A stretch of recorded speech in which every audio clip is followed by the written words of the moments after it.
4 huge revelations in the SEC's charges against Do Kwon and Terraform Labs. TerraUSD was a more overt and calculated fraud than was previously known, and Do Kwon is still cashing out. The U.S. Securities and Exchange Commission late Thursday released a 55-page document detailing various charges of fraud against Do Kwon and Terraform Labs, the so-called company Kwon founded to develop the Terra blockchain. Broadly, the SEC alleges that Kwon and others engaged in a scheme to deceive and mislead investors, in the U.S. and abroad. This article is excerpted from the Node, CoinDesk's daily roundup of the most pivotal stories in blockchain and crypto news. You can subscribe to get the full newsletter here. The documents also contain a number of major revelations, claims that were previously merely suspected or entirely unknown, but that the SEC appears to have confirmed in its investigation. The SEC's findings paint a much clearer picture of the entire Terra system as a fraud, one just as elaborate and calculated as Sam Bankman-Fried's FTX. They also point to a variety of unnamed counterparties who could eventually be targeted as collaborators in the fraud. Here are 4 of the most important discoveries. 1.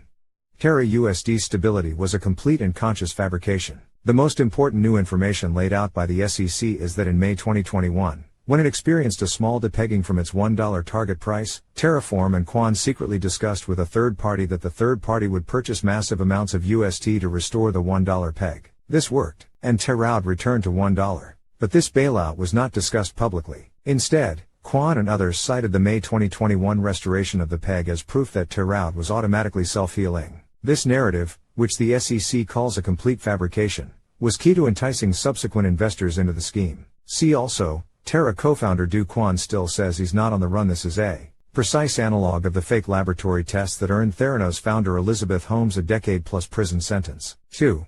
Do Kwon and his allies are cashing out, big time. There have been a variety of tentative attempts to trace funds, particularly Bitcoin, flowing out of Terraform Labs and affiliated entities after the collapse of the Terra system. Most recently, a South Korean news site claimed to have spotted Do Kwon cashing out about $100,000 worth of BTC in Serbia. But the SEC allegations include vastly more concrete and sweeping claims. They claim that Kwon and accomplices transferred over 10,000 Bitcoin from Terraform and Luna Foundation Guard accounts to an unhosted wallet. They have, the SEC claims, converted over $100 million of that Bitcoin into fiat withdrawals through a Swiss bank since June 2022. So Do Kwon may yet be living very high indeed in his Serbian spider hole. 3.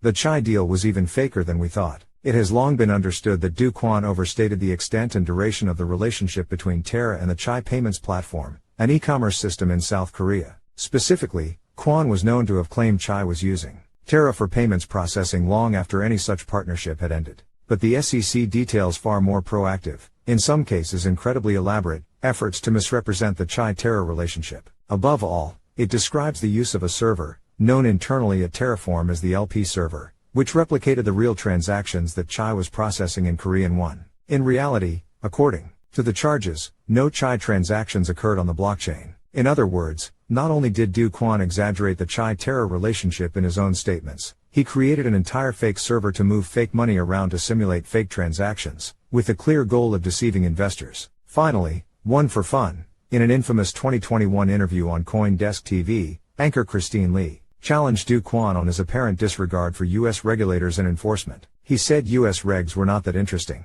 Well, even if Do Kwon wasn't interested in U.S. law is very interested in Do Kwon. As detailed in the new charging documents, Kwon and his team engaged in conduct within the United States that constituted significant steps in furtherance of their alleged crimes. The documents detail a healthy number of U.S. victims and argue the conduct described had a foreseeable substantial effect within the United States, giving ample legal standing for the SEC's charges. One final detail may be the most gratifying, and funniest, of all for those eagerly awaiting a reckoning for Do Kwon's unique cocktail of idiocy, duplicity and hubris. Among the activities cited as providing legal standing for a U.S. prosecution of Kwon are the use of his infamous bullying Twitter account to promote TerraUSD to Americans. He also notoriously used Twitter to belittle and dismiss critics who warned of exactly the flaws that led to TerraUSD's implosion last May. This wealth of new information is, frankly, a bit unusual in this sort of charging document, particularly in crypto fraud cases. The SEC seems to have really done its homework here, taking advantage of its power of punishment to compel evidence and testimony from cooperators. See also, David Z. Morris, Do Kwon's beautiful, dark, twisted fantasy world. Opinion just who those cooperators were will be relevant for a few big unanswered questions in the charges. The SEC cites several unnamed entities that knowingly or otherwise, participated in various aspects of the fraud, including a third party that participated in the May 2021 bailout, and one or more US-based trading firms that provided market-making services to continuously prop up Terra out. These entities may have cooperated with investigators in exchange for some sort of immunity deal, or we may see more prosecutions coming for Do Kwon's partners in crime.